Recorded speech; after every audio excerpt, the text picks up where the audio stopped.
Okay, so welcome to those of you watching this recording. This is the second in a series of webinars that we are showcasing projects that have been funded through the Integrated Sustainable Transport in Community Rail Fund. The format of the meeting is we'll hear from each of the three speakers in turn for around 10 to 15 minutes each, and then we'll take questions all together at the end. You can also post questions as we go, and we'll go through these at the end as well. If you're not sure where the question thing is on Teams, it seems to be different on different people's computers. So I'm sure you'll be able to have a little look around. It's on my computer along the top menu.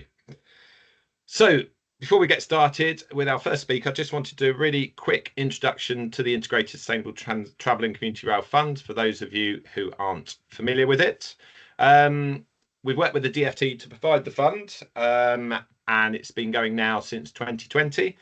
And during that time, we've given away around about £130,000 in grants. And for the 2023-24 year, we funded 11 different projects. Today, we're going to hear from three of those projects. Community Rail Lancashire, Richard Watts will be speaking about the new map and signage around Accrington Railway Station. Then we're going to hear from the Friends of Buxton Station, with a project about promoting electric bike hire. And then we're going to finish with South East Community Rail Partnership with a co-designed sustainable bus and travel workshop for young people and their carers. If you missed last week's webinars, you'll find those on the Community Rail Network website. Underneath the members services index, you'll see the past event materials, and with my big red arrow there, hopefully you'll be able to find the Integrated Sustainable Travel Fund showcase, and then each of the recordings will be added to that as we go. And then for the next 2 weeks, we've got another two sets of three speakers on Thursday the 20th of June and Thursday the 27th of June at the same time. And if it works, you should be able to book using the link above there. Otherwise, go onto the CRM website and you'll be able to find it in the training and webinars index. So enough of me, over to our first speaker today, Richard Watts from Community Rail Lancashire. Thank you, Richard. Okay, thanks, Gary. Can I just check first of all that everybody can actually hear me? Is there anybody who can't hear me? Do I see thumbs up or nodding heads? I'm seeing nodding heads and thumbs up, so I'm taking that everybody can actually hear me. Okay, well, I'm Richard Watts. I'm the chair of Community Rail Lancashire. I'm just going to just do a very quick back history for me. Up to 2019, I was also the rail development manager for Lancashire County Council. And the project that I'm going to be speaking about, I'm wearing two hats for, because one, I was partly responsible for it when I worked for Lancashire County Council, and I still have a very strong involvement in it now through Community Rail Lancashire, and that will become clearer as we go through the presentation.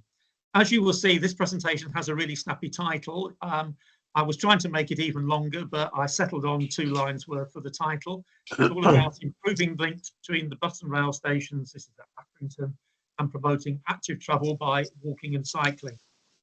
So I think I've tried to embrace everything there in one title. And then there's a little infographic underneath for you to enjoy. So, Gary.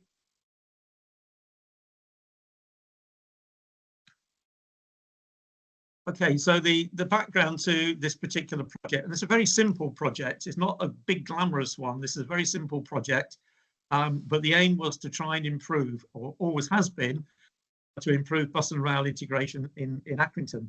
And I'll say a little bit more about that in a moment.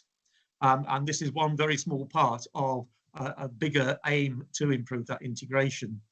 The key players throughout have been Lancashire County Council, Hindburn Borough Council, and the European Regional Development Fund for Accrington Railway Station through the Interreg 4B Stations or Sustainable Stations project.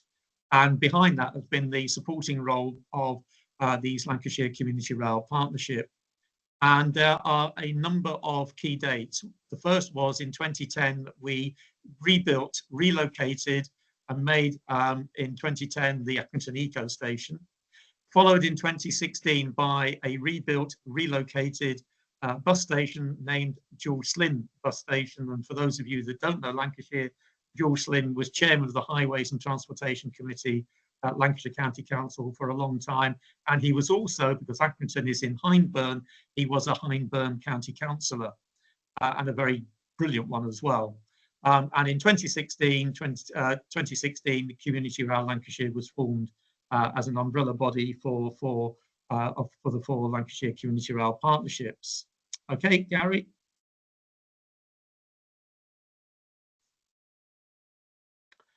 So here we have the 2 new facilities. On the left is the new railway station, or the railway station building at Accrington, and on the right is the new bus station at Accrington. They are very close to each other, but if you're at either of them, you cannot see, from one you can't see the other, so they are invisible. And the thinking behind this fairly small project was to try and improve that visibility, so that people arriving at either the bus station or the railway station can find and navigate their way between the two with relative ease. But there are also other factors behind it and behind this project. So moving on to the next slide, please, Gary. There have been some, if you like, some disturbing trends, which this table reveals. When we opened the new railway station building at Accrington, we did a before and after survey of how people got to the station.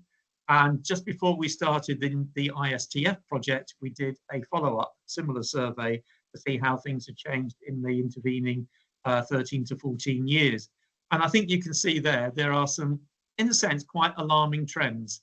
Walking to the station has decreased from 62% to 46%.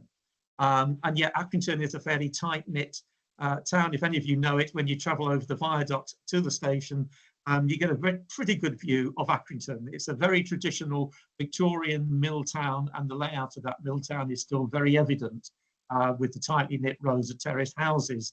And it hasn't actually spread itself very far away.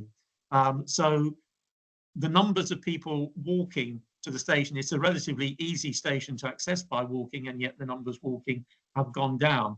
At the same time, the numbers of people either arriving and parking by car, or being dropped off by car, or being dropped off by taxi has gone up quite substantially. And that is a trend that we were becoming very concerned about.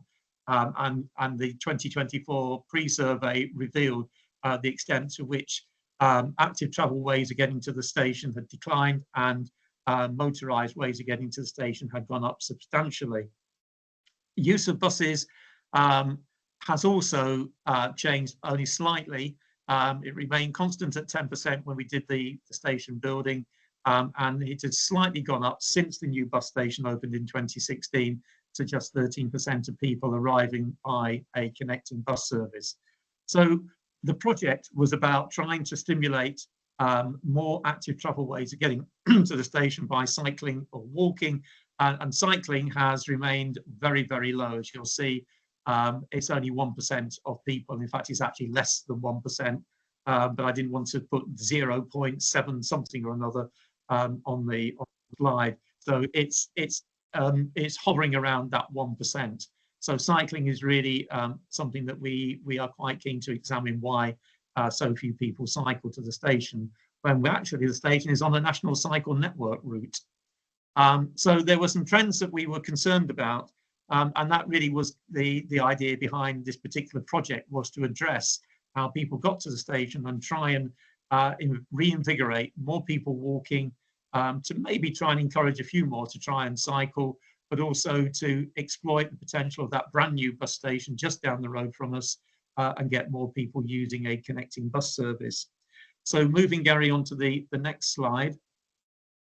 So as I say, this is a very simple project, and the principal things that we were trying to do was to improve the signage between the bus and rail stations, to show the route both visually and as the second bullet point shows, through maps that are positioned at the railway station and at the bus station, and to try and increase awareness of the walking and cycling routes to the station. So as I say, the germ of the project is very simple and very straightforward, and but it is to try and develop that feeling of connectedness between the two facilities. Gary, next slide, please. So the key players in the project have been Northern as our train operating company, Lancashire County Council as the highway authority, but also the local transport authority, ourselves as Community Rail Lancashire, and the Community Rail Network through the ISTF grant. So without the ISTF grant, I wouldn't be talking to you today. Now, the next few slides show what we have actually done, and Gary's anticipated me there. So the first thing we did was to develop a map to show the route between the bus and rail station. One of those is called Catching a Train, and the picture on the left there shows the poster that's on display around the bus station. So the map shows the route. It's in a sort of 3D effect, so you can sort of actually visualize the route from the map and the things that you will see on the way. But there's also a QR code on it, so you can download the route onto your mobile phone and follow that and the instructions to get to the railway station. The flip side is we also have the same, only called Catching a Bus, at the railway station. Again, it's a 3D effect kind of map, again with the QR code. So that's shown on the right-hand side there. And that map is in the booking office, but it's also on both of the platforms at the railway station. So when you come off the station, there is a battery of our poster panels. These are the ones that belong to Community Rail Lancashire.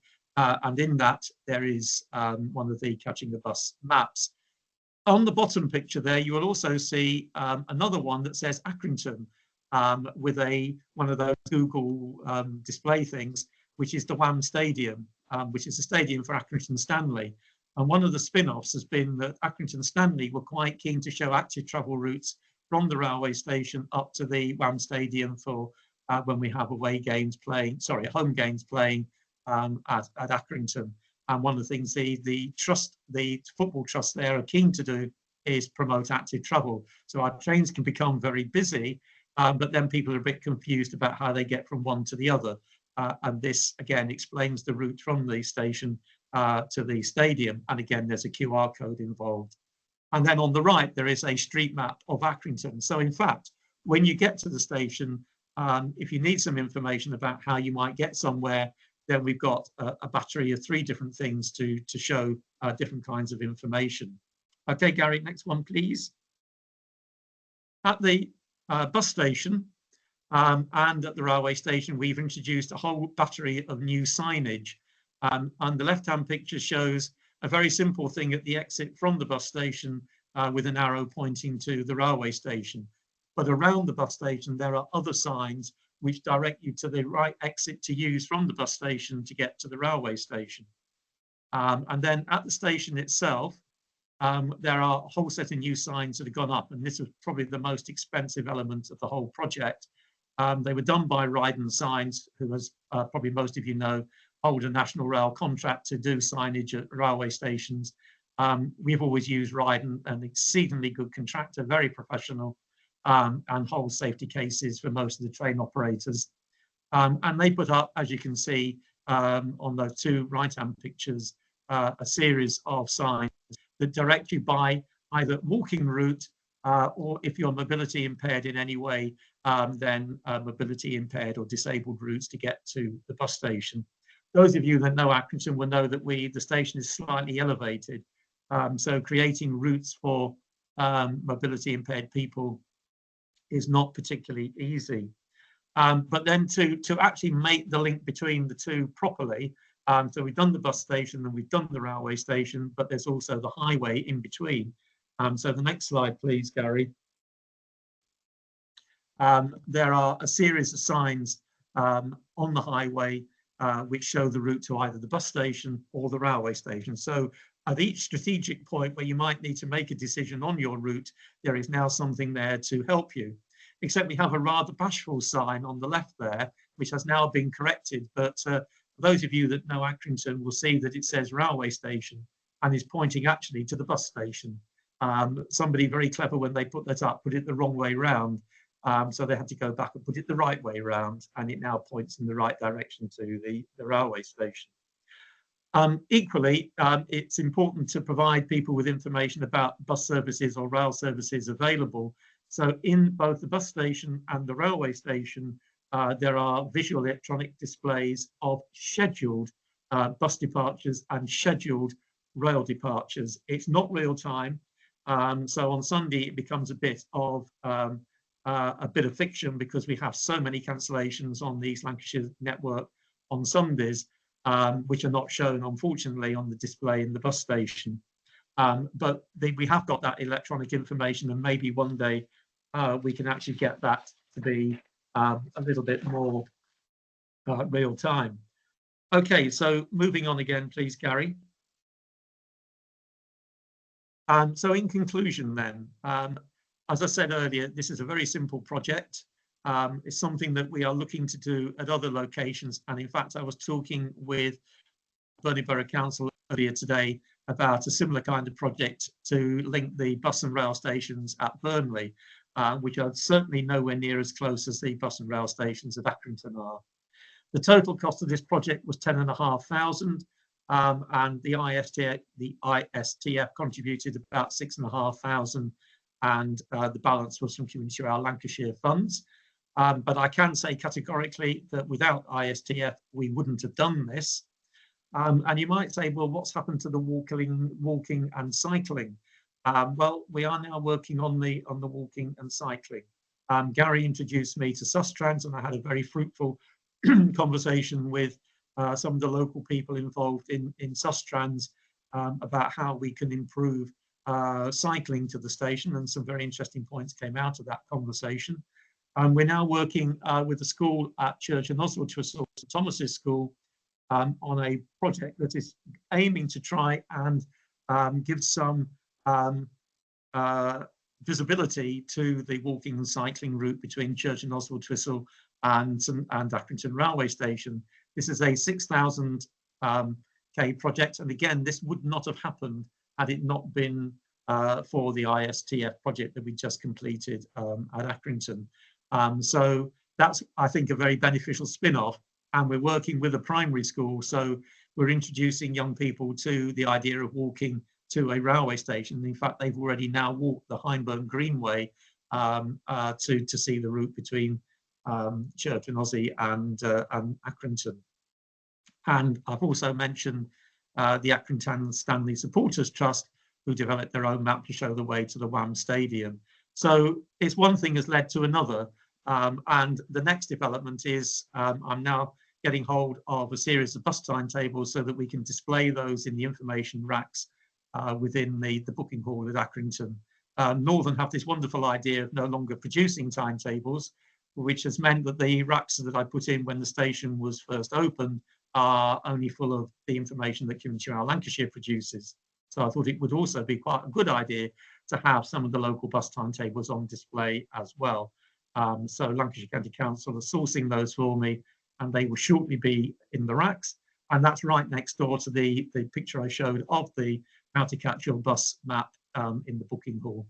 And the station staff are brilliant as well. Anybody who asks them how to get to their destination will advise them what buses to get, where the buses go from, and so on. So all in all, we are trying to improve that connectivity. A lot more things that can be done, but every small step is a step in the right direction. Okay, Gary, that's me finished, I think, and probably just within time as well. Thank you very much, Richard. That's wonderful. Lovely little summary of the project there. And as you say, a simple one, but I think, yes, very effective. We'll take the questions at the end, if that's okay. But one thing I wanted to ask Richard, the follow-up survey has been arranged. Could you just tell everyone a little bit more about that? Yeah, sorry, I should have mentioned that. Yes, we're doing a follow-up survey early next month. It'll ask very similar questions to the ones that were in the one that we did in June, which was shown on the, sorry, not in June. The pre-survey that we did, I think it was May, wasn't it? Just to see whether we managed to effect any changes to how people station. It's probably a bit early to get a real feel of any impact we have made. So it's quite possible that we will arrange yet a further one, maybe later on in the year, to see whether, in fact, there have been any changes to how people access the station. The other thing probably to say is that the footfall at Accrington Station is going up, and we had our best ever year last year with just under 500,000 passengers using the station. So despite all the industrial relations situations, it's one of our growth stations. And we had, as I say, just under 500,000 passengers using it last year. So at the same time as we're trying to address how people get there, we are finding there are more and more people actually using the station as well. That's great. Thank you very much, Richard. There's been a couple of comments in the chat. We won't go through those yet, but if you've got time, do have a look at them, and you might be able to respond at the end.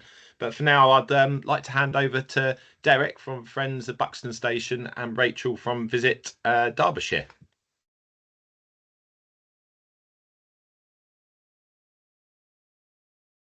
Hi everyone. I can't see.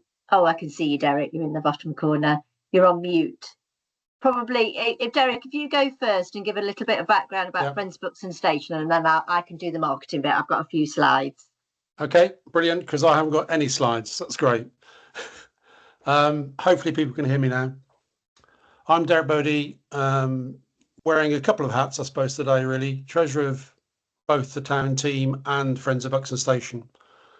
Buxton has for some time been developing a sustainable travel plan for the whole community, and a whole variety of voluntary organisations have been playing a part in that, along with the two councils in our case, Derbyshire County Council, the Highways Authority, and High Peak, our local borough council. It started a long time ago, and COVID certainly slowed it down a bit and has changed one or two things. But we have a plan. It has been consulted on. It has found favour. It includes over 100 different recommendations for getting people to undertake journeys in a much more sustainable way and to reduce the traffic problems in the town. But one of those issues is that Buxton's in a bit of a bowl. It may be the highest market town in the UK, but it's not actually on top of the hill. And if you want to get out of Buxton, by and large, you have to climb a hill. And so cycling is an interesting exercise. So the opportunity arose to try and promote more sustainable travel by getting people to come to Buxton on a train and to then hire a bike when they got here, an electric bike, no less. At the time, we were anticipating the county council had picked Buxton to be a mobility hub, as they call it. We prefer to call it an onward travel hub, bringing buses to the station and beginning to integrate the whole thing. I understand that's gone into abeyance at the moment, although they've got the money to do it, because Northern are objecting to the loss of car parking spaces. But that may be a rumour, but it certainly hasn't happened and isn't happening soon. But part of that was to actually have the cycle hire at the station. And what we're talking about today was an intermediary step to get there. The cycle shop is about 100 metres maximum from the station downhill, and the bikes are there. And the idea was to promote walking down the hill, getting your bike, and off you go on your cycle ride, not bringing your bike in a car. One of the frustrations with that, of course, is that trains don't allow people to bring bikes particularly. We have had discussions with Northern. They were very positive before COVID, but of course Northern is no longer a franchise like most of the rail companies. It's delivering a contract for the department, and so getting change through is incredibly difficult because it all has to go back to the department.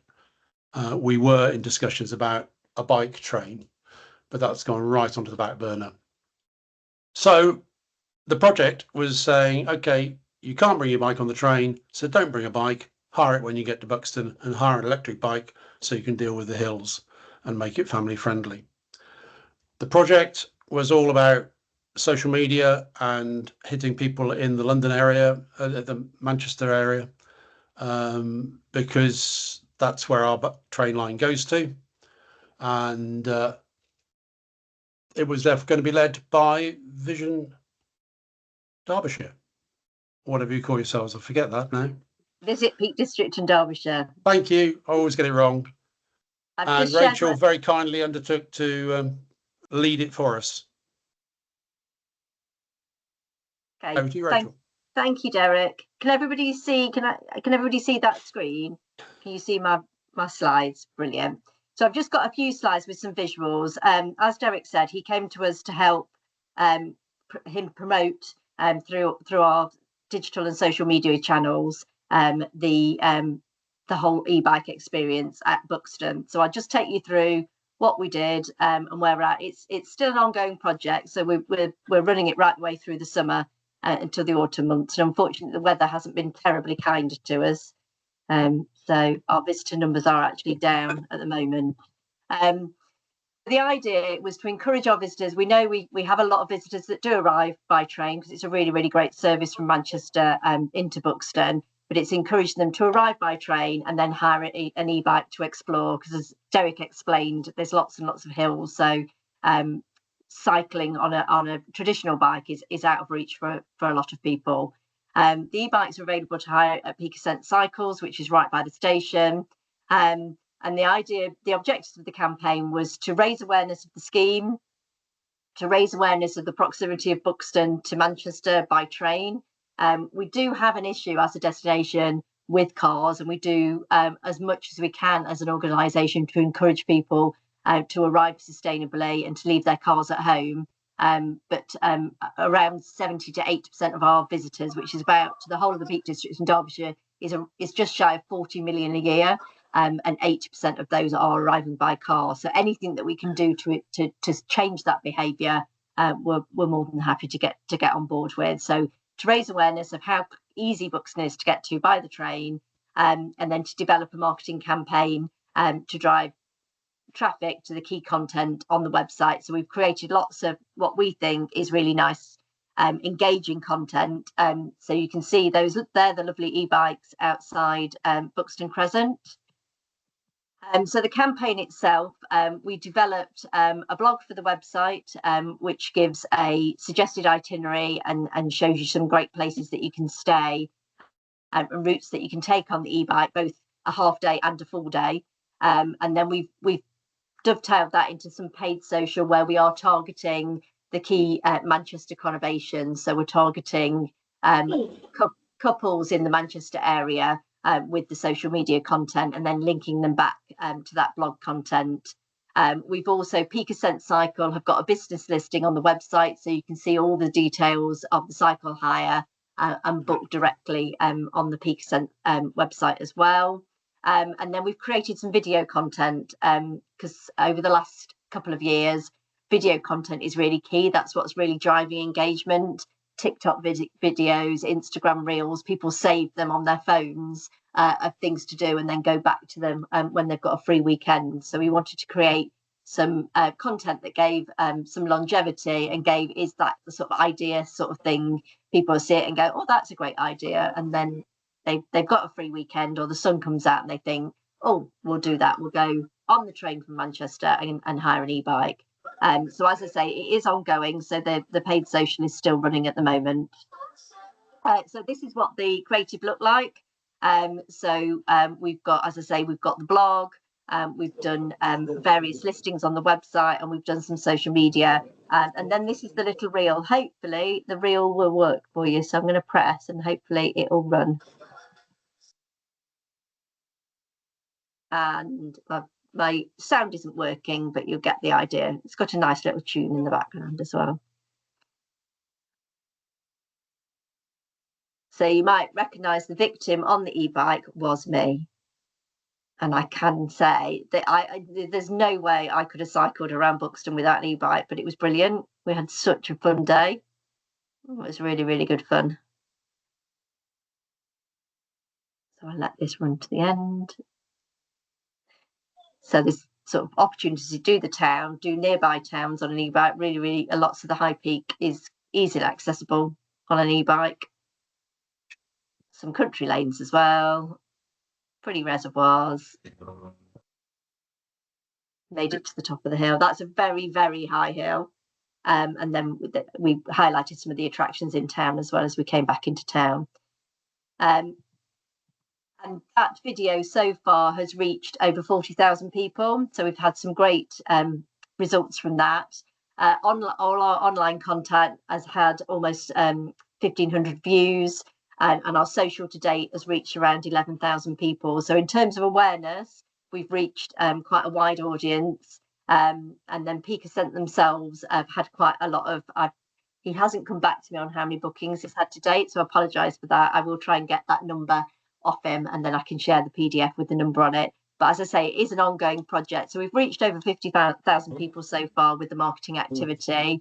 And what we hope to do at the end of the project is Pat at Peak Ascent Cycles is actually taking some information from people as to those that are hiring the bikes from him. Are they arriving by train, and how they heard about it, and have they changed their behaviour? Because obviously that's key.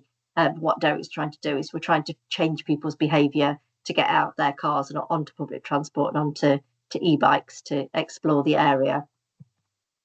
So I will come back to you. It's a very short but sweet presentation. As I say, it is an ongoing project. Was there anything you wanted to add, Derek?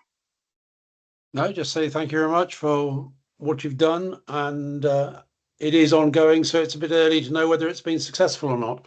Yeah, and the weather's not been kind. We need some sunny days to encourage people onto bikes, don't we?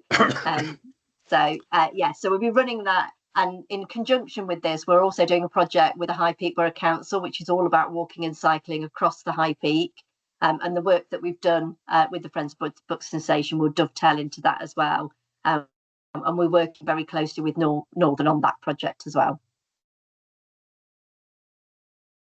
Wonderful. Well, thank you so much, Derek and Rachel. That's brilliant. We'll keep an eye out for questions that go into the chat. I don't think there's anything specific for you to look at the moment.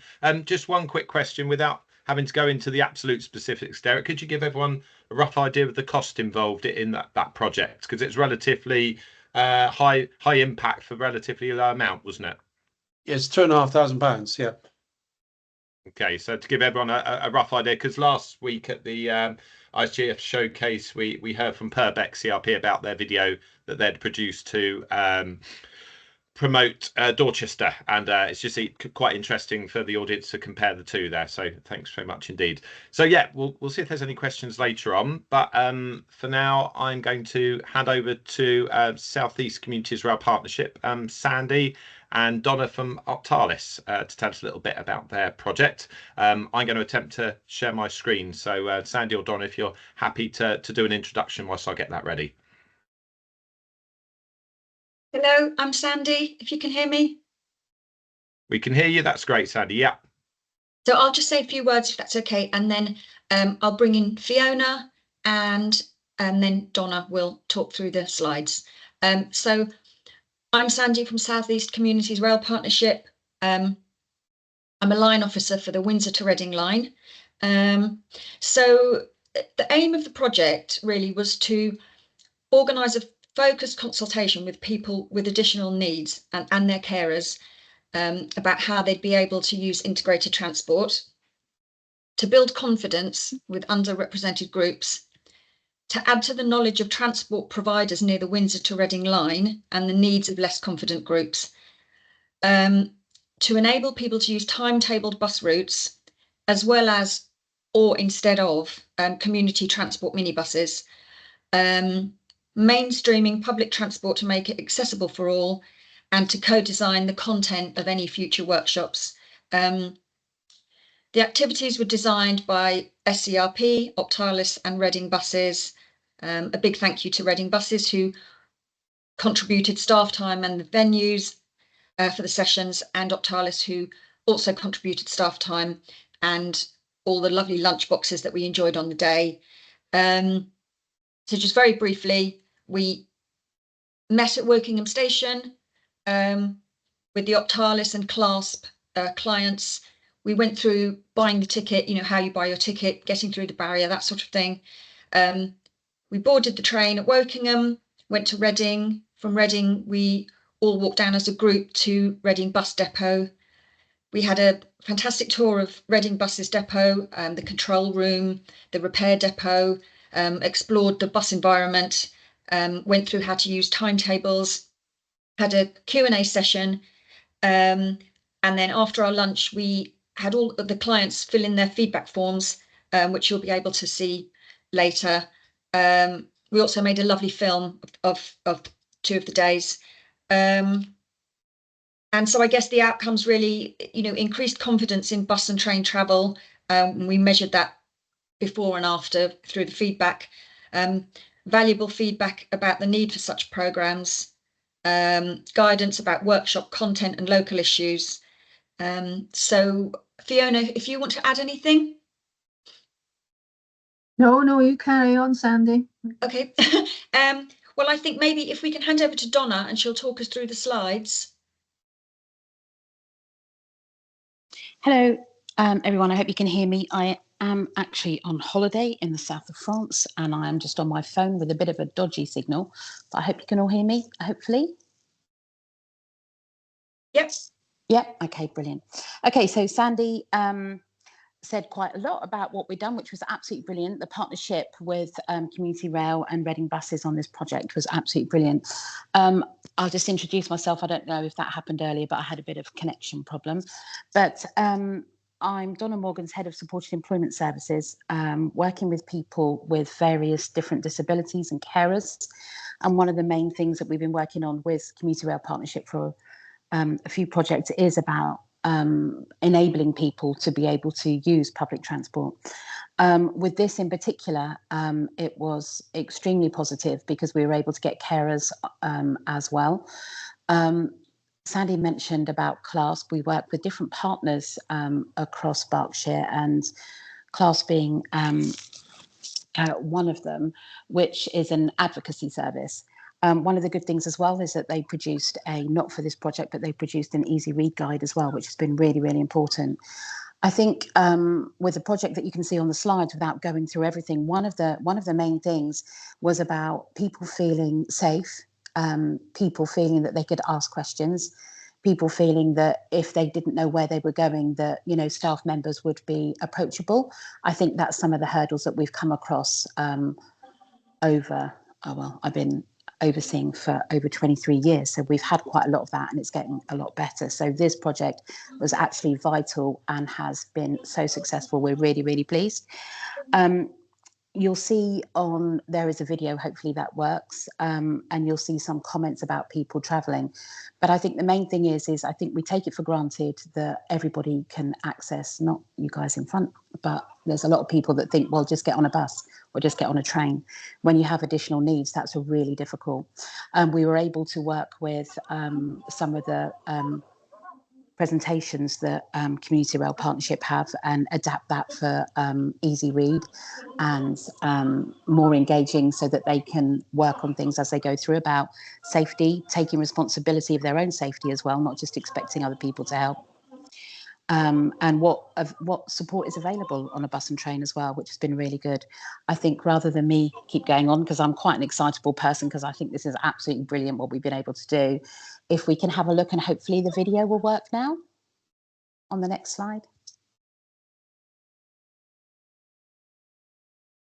Hey Don, I'm gonna give it my best shot. There's no promises. I can't see an easy way to make the video work, I'm afraid. So if I can't get it done in the next few seconds, it might be that I can circulate the link after the event, if that's okay. No problem. Yeah, I'm afraid that's not going to work. I'm sorry. That's okay, but if the link could be circulated, because it's really good, because we designed the video really for the people that were using it and carers, so that you could see the footage, some of their comments that has been all collated from the feedback form. There is another slide that I will go through as well to be able to give you a little bit more, and you'll be able to see about how people felt, once they'd been able to do that. And I think anything to do with video or people saying about how they feel is so powerful. We knew who some of what we call clients and carers were in the Wokingham area, and how scary this was for them to even say, okay, I'll do it. You know, even going down to the fact where people were saying, well, will I know anyone? What will happen here? Even getting them to the station with a couple of people was really quite a challenge, but one that they wanted to do, even though it was pushing them out of their comfort zone, which also that they agreed to do. But it's just so amazing to see that somebody that's scared to walk into the train station at Wokingham, actually the feedback that they gave on the way back and some of the comments in the video was just absolutely amazing. There is a case study. We've done one on the next slide. Sorry about the video not being able to work. But if you have a look, I mean, some of the things that I've said about the fears of some people have been on a train before, but in about 3 or 4 people supporting them just to be able to get there. And although we had our trained travel trainers from Optilis and Sandy was there, it was just that experience of being, I suppose, a few people together that had some similar concerns. A lot of it was about being nervous, which I mentioned earlier about being able to ask people if there's a problem. When we went to the bus station, that was really good as well, because they could see the control room. I think they all liked that. But also the fact that, you know, there are people watching and there are people there that would be able to help. Also, easy read guides, and also about certainly online that we've got them and we've laminated them now for most of our clients. We have a bank of 300, but having that card, there's a card that, you know, you can hold up to say, you know, I have this disability or I'm unable to explain, or can you call this person if there's a trouble, you know, like to get me off at the right stop. So all in all, it was incredibly successful. I think that we've moved people further along where they've been able to actually travel from Wokingham to Reading since then. A couple of them have needed one-to-one travel training support to be able to do that, and now they feel even more confident. People are more inclined to catch a bus to the train station now, rather than to worry about how they're going to get a bus and then a train. So it's been really, really successful. But again, this wouldn't have been possible without Community Rail Partnership and Reading Buses and all working together. So thank you very much. That's wonderful. Thank you, Donna, and thank you so much for giving up your holiday. I'm imagining south of France is a bit better weather than I'm experienced down here in Devon today. So I hope you have a nice rest of your time, and thank you, Sandy, as well for the introduction. Thank you. Thank you. So I'm just going to have a quick look in the chat there. I can see there's a couple of conversations that have had responses to, so I won't bother to read those out. Gary, you've sent the link to the video there, I believe. So for those of you that wanted to see the video, then you can access that via the chat, but I will send it around in the after meeting notes as well. So if anybody has any questions, you're welcome to raise your hand. Is there anything anybody would like to ask one of the speakers today? Okay, Gary, I can see you with a rather large sheet behind you there. Indeed, I'm here with Sean today. It's a question for Rachel with regard to the e-bike hire. And you said one of the things you'll be going back to find out is how many people hiring those e-bikes are actually arriving by train. Was any thought given to offering a discount to people who arrive by train when they hire? Yes, and I believe there was a pilot scheme last year that Peak Ascent Cycles ran, and they did offer a discount, but he's held his prices, and he just the level of price that he's got is competitive, and for him to be able to make money on it, he wasn't able to offer a discount this year. So it was something that he did last year, but I mean, he has had. I mean, he's tripled the amount of bikes he's got. Is he now got 6 bikes, Derek? And I think he had 2 bikes last year.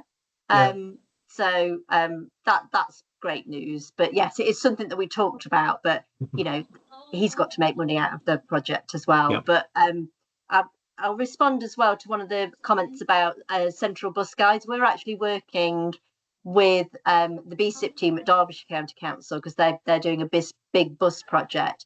And as part of that, we are producing some Explore by bus, and also some walking and cycling leaflets, which will do just that we're putting into the both the bus stations and train stations right across the region, because we can capture that commuting market that are using the trains for commuting, and then hopefully encourage them to do the same for leisure travel as well. So so we are producing some literature as well to put into those key stations. And this year we have a tourist bus.